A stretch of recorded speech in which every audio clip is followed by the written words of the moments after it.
Greetings, programs. Welcome to the grid. Our game today is bouncing a ball in 3D Studio Max. This is an instruction for beginners, so today we're going to refrain from using any hotkeys or custom scripts to the best of my ability. And if you're looking for some tool or some trick to improve your work, to get that edge, to find a way to make something a little more realistic or a little more interesting, probably this is the wrong tutorial. You need something else. This is really going to be a set of instructions for very basic beginners, maybe loading the software for the first time, maybe intimidated by the dozens of menus and hundreds of tools. So hopefully we can demystify some of that. So having loaded it up, you should see something like this. And the first thing that is an affront to my OCD is this mess over here. This is the Scene Explorer. There's nothing wrong with it. It's actually a really, really useful tool. It can help you sort through a mess. But we don't need it.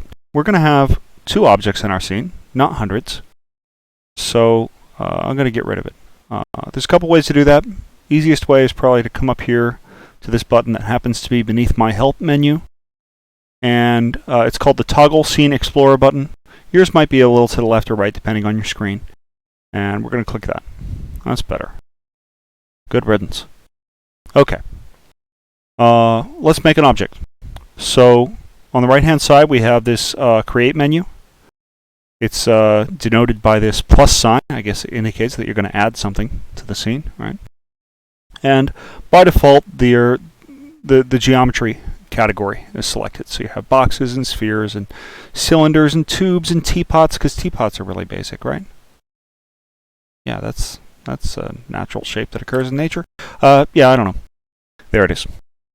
So, plane. We're gonna make a flat surface from which to bounce our ball. I'm gonna click the plane, then I'm gonna come over here and I'm gonna click and drag from this corner down, right? So just from the back to the front. When I'm happy with that, I'm going to right-click once to deselect my plane. Looks like I've got the Move tool out. You might have the Select tool instead. So Select is Q, Move is W. I'm going to click on them very slowly. I've got Select now. We're going to go to the Modify panel. And looks like what I want is maybe 150 by 150, something like that. Maybe you were a little more precise than I, but it's an easy enough fix. You go to the Modify panel, you come down to Length, you select those numbers. My numlock is on, but maybe you're on a laptop. The numbers at the top of your keyboard work as well, but I prefer the numpad. As long as I don't see you do it, I won't have to think about it. Then we want to make sure that our grid is centered up, right? So just as we made those numbers nice and clean, we're going to zero out our grid, right? Nobody wants a grid that sits at the location 0.94 on the x-axis. That's not a good place to live. I think it's a very nice straight address. So 0, 0. Okay, just type the number, press the Enter key, you're good. Another little trick is that you can right-click on these little tiny arrows on the right-hand side of each number. Those are called spinners, and if you right-click on them in 3ds Max, it'll put the minimum number in there. So, good to know. Next bit, let's have. Well, let's change the color of our plane. Maybe you got some really awful. 3ds Max will just randomize the colors by default. That's this button here. And maybe you got like cat puke yellow, so you don't want that. You're going to go ahead and put gray or some color that is not an affront to your eyes. Really, anything but red is okay. Red's tricky because you go to select things and then you can't see what you've got because the selection color for a lot of things in 3ds Max is red. And then yellow is the next most common, so you don't really want yellow either. But any cool color is usually the easiest on your eyes, the easiest to work with. So next bit, I want to make this viewport big. So normally we would hit Alt-W, that's the hotkey, but because I'm being good, I'm going to come down here, I'm going to click the Maximize Viewport toggle. It is the bottom right button in your software. So there it goes. I'm going to go to the Create panel again. So no longer in the Modify panel, back over to Create. Right. And I'm going to choose Sphere and make our ball. I'm just going to click and drag somewhere in the center of my screen, thereabouts. It's probably a little too big, so that's an easy fix too. Go back to the Modify panel, and I'm going to choose a radius of something like 6. That looks okay. Then maybe if its radius is 6, well, we could center our ball, right? So I'm going to hit 0 on the x-axis. I'm going to right-click on this little spinner down here. 0 on the y-axis. And then, let's see, half of 6 is 3, so let's see. Oh, wait, that's no good. Why? Right, because radius is not diameter. So actually, really, really easily, whatever number your radius is, that's going to be your z-axis value with the Move tool, right? So with the Move tool selected, with your sphere selected, you should have a z-axis of 6. And that way, now I'm just going to click and drag on this cube up here to rotate. Rotate, by the way, is Alt and middle click and drag. So you can do that without the cube, but because I'm being good, I'm going to use this cube. So you can see that it's setting flat on the plane now, which is nice. So now we have, our sphere at the bottom of the world, all set to animate it. We don't really need to do any other modeling work. I got lucky. I got this pink. I think sometimes bouncy balls come in that color, so we'll just stick with it. You can make yours whatever color you like, red, blue, don't care. This is our animation timeline. So all the numbers here represent frames. Frames are, you can think of them as like images. If you've ever seen a movie on a film, in a film environment, what's happening is a sequence of images is being flashed in front of a light in front of your eyes, right? Or if you've ever made a flip book, you've drawn a bunch of little images, and then you've rolled them past your eyes real fast, and your mind sort of connects the dots and puts in between, right? So we have an images per second happening in 3D Studio Max, and the default is roughly 30. You can come down here to this time configuration menu. It's a little clock with a little gear next to it. I guess it's like time settings. It's a way of thinking about it. And by default, you can see that there are 30 frames per second, and it's grayed out, and that's because it's locked to this NTSC thing. That's a North American television standard dating back to the 1950s or earlier. I'm not going to explain it. You can go look it up. God, that would take at least longer than I intend to spend on this tutorial. So anyway, you can think of it as 30. It's not 30, it's actually 29.97. We're going to call it 30. All right, so you're going to have 30 images per second in your animation. And your animation speed is going to be set to 1x, so nothing strange or funny is going to happen.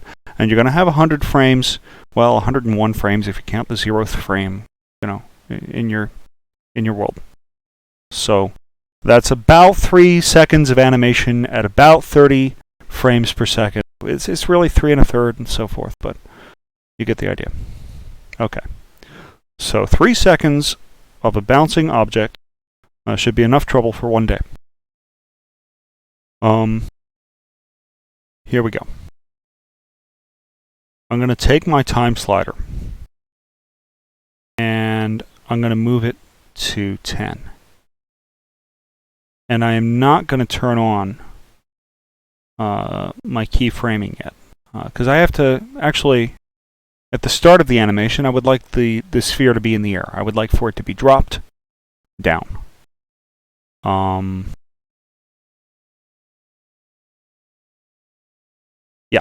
let's do, well, no, I disagree. Let's not drop the ball yet. Let's just simulate the ball moving from left to right. That's a start. So we come over here. You're going to use the red arrow, and you're going to drag the ball to the left-hand side of your plane. Don't be too precise. No need for my OCD. And then you're going to take your time slider and put it all the way at the end of your animation. From the beginning to the end, the ball should move from left to right. All right, so I'm going to turn on auto key. Hotkey for this is the N key on your keyboard, but I'm just going to press auto key. And then I'm going to click and drag on the red arrow, and I'm going to drag it to the right side of the plane. It doesn't need to be any more complicated than that. Then I'm going to turn off auto key. Next thing I'm going to do is grab this time slider here. It says 100 over 100 because I moved it all the way to the right. And I'm going to start dragging it.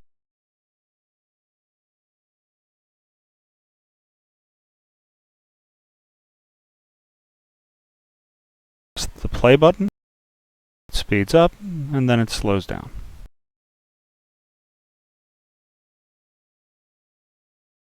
Well, really, the ball should start fast and then slow down, right? So the slowing down part is good, but there's no reason it should speed up in the middle. Like there's no force acting on it. Some unmoved mover, some invisible hand. No, we'll start with the ball in motion, right? So let's go to select this little red rectangle underneath our 0th frame, right? So you can just click on that little red rectangle. It's the X-axis hotkey, or auto key. Auto key. It's the X-axis frame at frame 0. So it's telling the ball, at frame 0 you have to be here. There's an X-axis frame at frame 100, and it's telling the ball, at frame 100 you have to be over there. So there's really only two sort of programming instructions for our sphere right now. So I'm going to take the first of them, and I'm just going to right-click on it. I'm going to go to X position, and I have a little bit of information. Our ball's value at the X position is negative 67.142. I'm not going to think too much about that. It has an in frame and an out frame. The in doesn't matter because it's coming from -1, and that's not in our timeline. Out matters. At what rate does the ball go out? Right now, it goes out at a relatively smooth rate relative to other frames, so it sort of speeds up on a nice soft curve and then slows down on a nice soft curve. We want the ball to leave quickly. We want it to start fast and then slow down. So I'm going to choose this, I don't know, ski slope curve. That's what we'll call it. And now if we play our animation,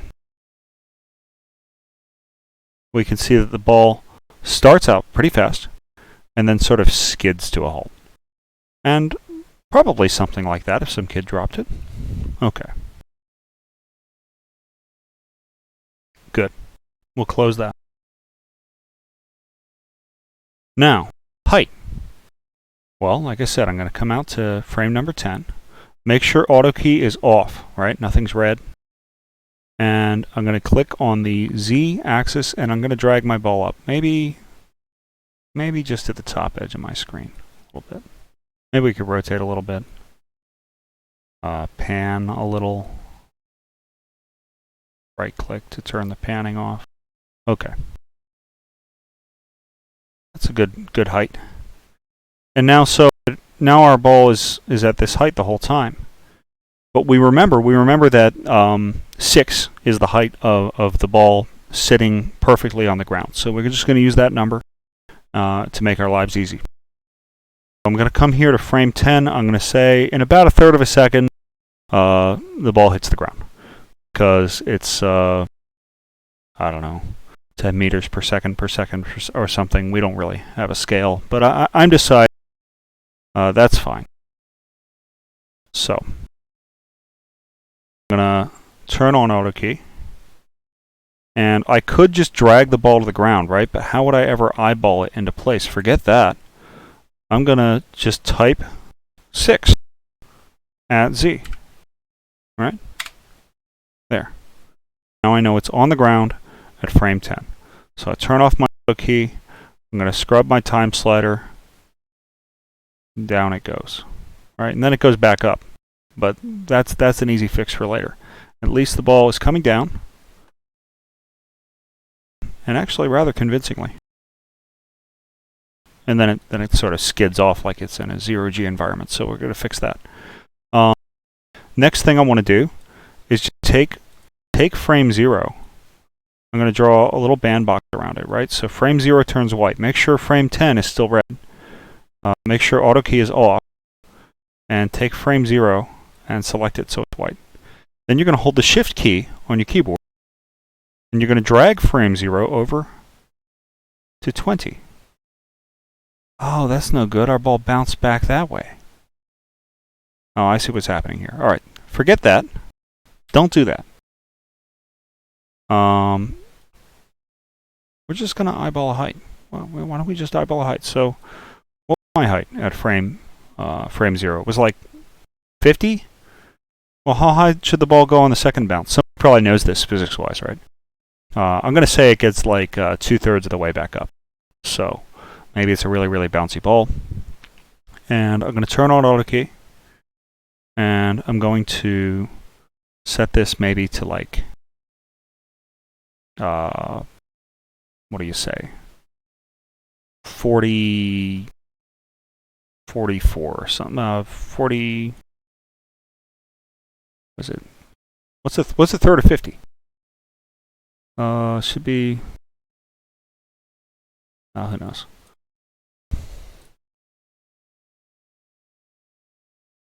Bumped some things out of place there. Just hit Control Z for undo. We'll say 30 looks right. Let's go with that. And then we're going to come back down to 6, right? At frame 30.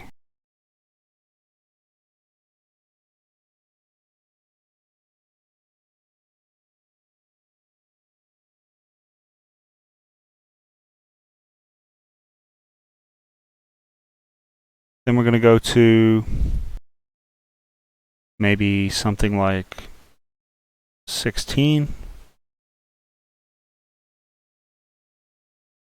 Then we're going to go back to 6. Then at frame 60, we're going to go to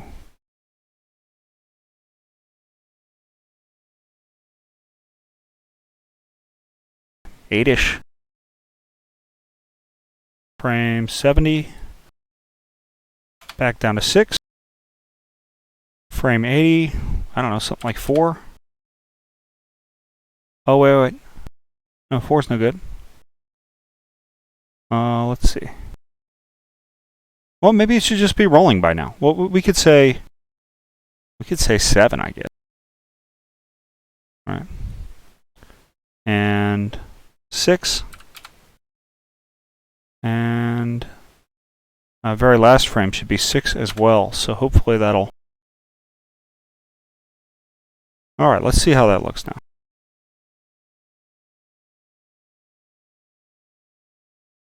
Not too bad, really. It still feels a little floaty, and there's a good trick for this. So I'm going to go into the graph editor. I'm going to choose Track View Curve Editor with the sphere selected. All right. Auto key is off. And here are my curves. We have our nice sort of, let's see if I can scroll down a little here. Here's our nice sort of smooth fall off. Actually, all right. The first thing I'm going to do is click X position. I'm going to scroll so I can see the entire red curve, right? The red curve is our X curve. I'm going to delete all these in-between frames. We don't need any in-between frames for the X position. This should be a nice smooth transition.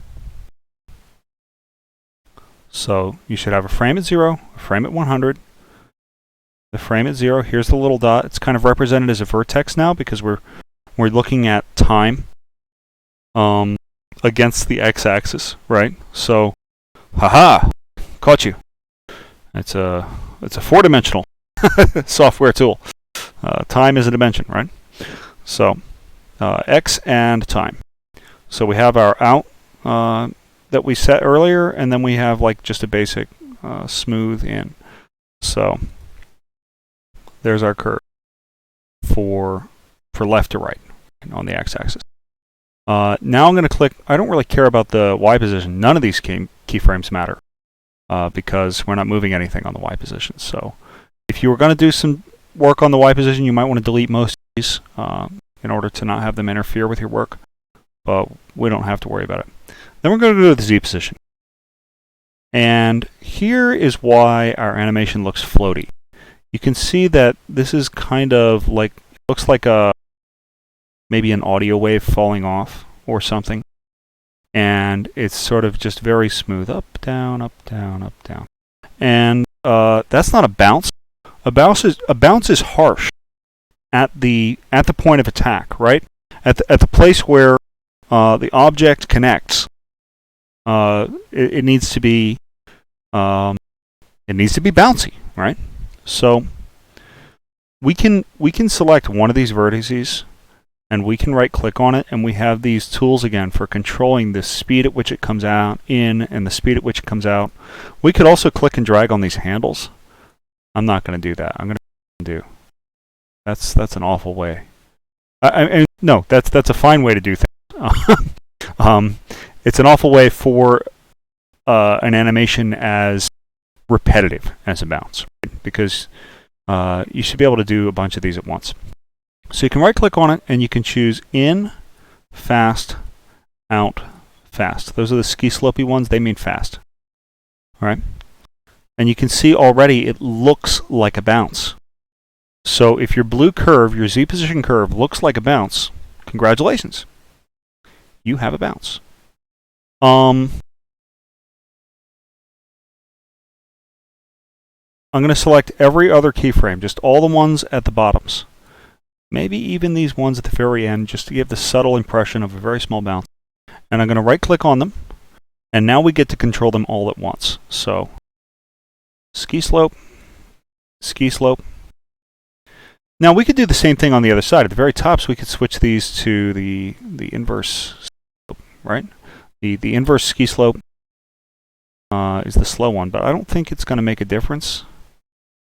Yeah, it really doesn't change a lot because we've already kind of done.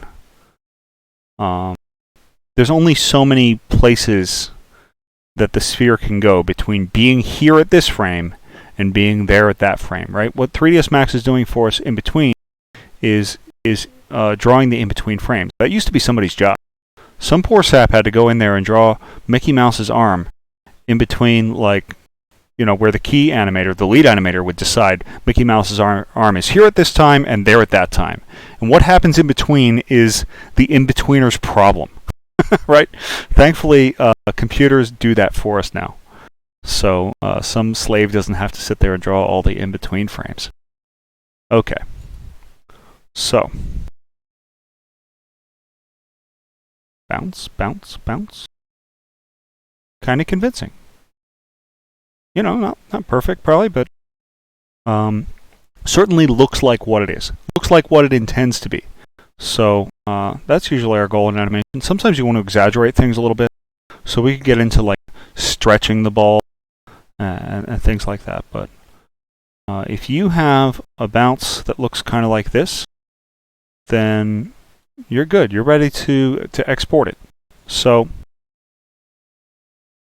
we'll go ahead and stop playing our animation, right? Make sure auto key is off. So to deselect everything and go to rendering, render setup. The hotkey for this is F10. There's a big menu here, but we only need like 2 parts of it. So make it big, see what I can. First thing we need is to choose active time segment. We're gonna render not just one image, but 100 images in sequence.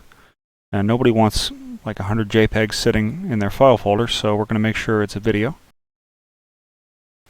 Well, maybe you do want 100 JPEGs sitting in your file folder if you're actually going to produce an animation, but that's for now. We're just going to use an AVI, right? Just a sort of an animatic preview animation, and we're going to choose. File name is going to be bounce.avi,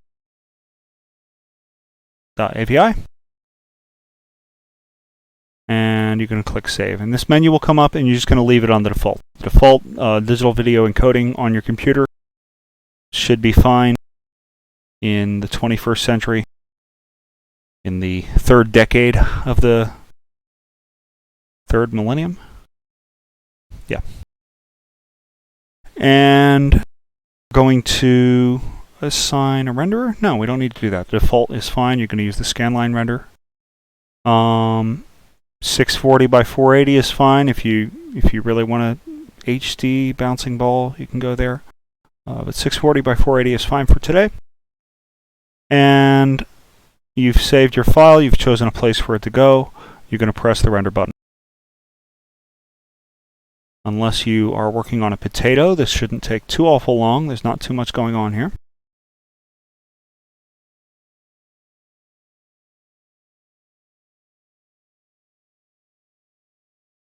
Okay.